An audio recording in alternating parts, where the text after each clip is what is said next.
विभीषण को इंद्रजित समझकर वानरों का पलायन।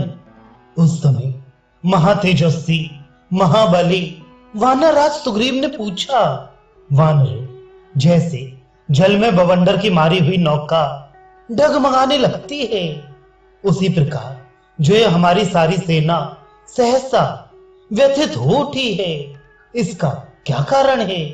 सुग्रीव की यह बात सुनकर बाली पुत्र अंगद ने कहा, क्या आप श्री राम और महारथी लक्ष्मण की दशा नहीं देख रहे हैं?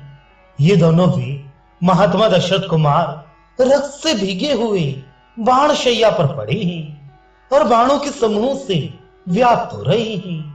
तब वानरराज सुग्रीव ने पुत्र अंगद से कहा, बेटा, मैं ऐसा नहीं मानता कि सेना में अकारण ही भगदड़ मच गई है।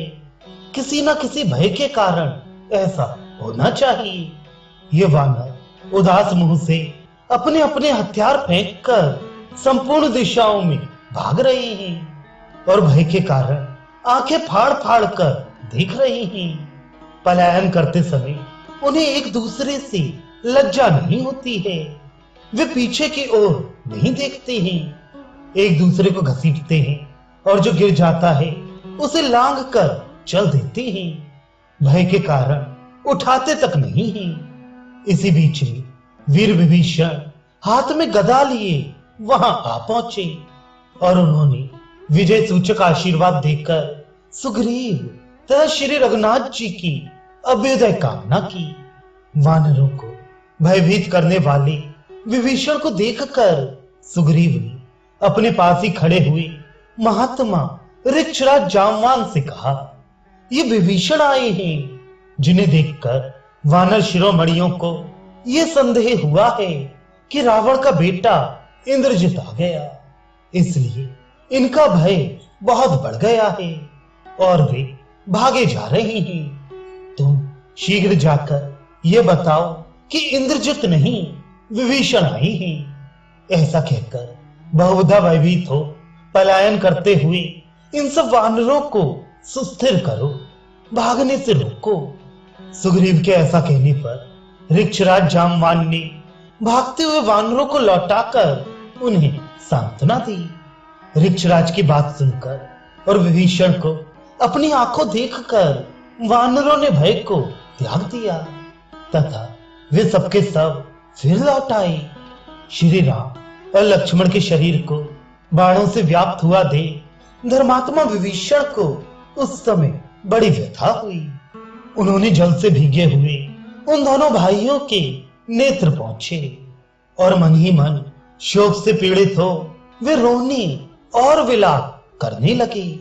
हाय, जिन्हें युद्ध अधिक प्रिय था और जो बल विक्रम से संपन्न थे, वे ही ये दोनों भाई श्री राम और लक्ष्मण माया से युद्ध करने वाले राक्षसों द्वारा इस अवस्था को पहुंचा दिए गए। ये दोनों भी सरलता पूर्वक पराक्रम प्रकट कर रहे थे, परंतु भाई की इस दुरात्मा कुपुत्र ने अपनी कुटिल राक्षसी बुद्धि के द्वारा इन दोनों के साथ धोखा किया। इन दोनों के शरीर बाणों द्वारा पूर्णतः छिद गए हैं। ये दोनों भाई खून से नहा उठे हैं और इस अवस्था में पृथ्वी पर सोए हुए ये दोनों राजकुमार कांटों से भरे हुए साही नामक जंतु के समान दिखाई देते हैं, जिनकी बल पराक्रम का आश्रय लेकर मैंने लंका के राज्य पर प्रतिष्ठित होने की अभिलाषा की थी। वे ही दोनों भाई पुरुष शिरोमणि श्री राम और लक्ष्मण देह त्याग के लिए सोए हुए हैं। आज मैं जीते जी मर गया, मेरा राज्यभिषेक मनोरथ नष्ट हो गया। शत्रु रावण ने जो सीता को न लौटाने की प्रतिज्ञा की थी, उसकी वह प्रतिज्ञा पूरी हुई। उसके पुत्र ने उसे सफल मनोरथ बना दिया। इस प्रकार विलाप करते हुए विभीषण को हृदय से लगाकर शक्तिशाली वानरराज सुग्रीव ने उनसे यूं कहा, धर्मज्ञ, तुम्हें लंका का राज्य प्राप्त होगा, इसमें संशय नहीं है। पुत्र सहित रावण यहां अपनी कामना पूरी नहीं कर सकेगा।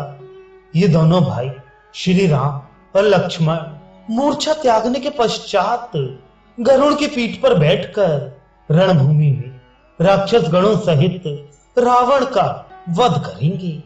राक्षस विभीषण को इस प्रकार सांत्वना और आश्वासन देकर सुग्रीव ने अपने बगल में खड़े हुए ससुर सुषेण से इस प्रकार कहा, आप होश में आ जाने पर इन दोनों शत्रु दमन श्री राम और लक्ष्मण को साथ ले शूरवीर वानर गणों के साथ किष्किंधा को चले जाइए।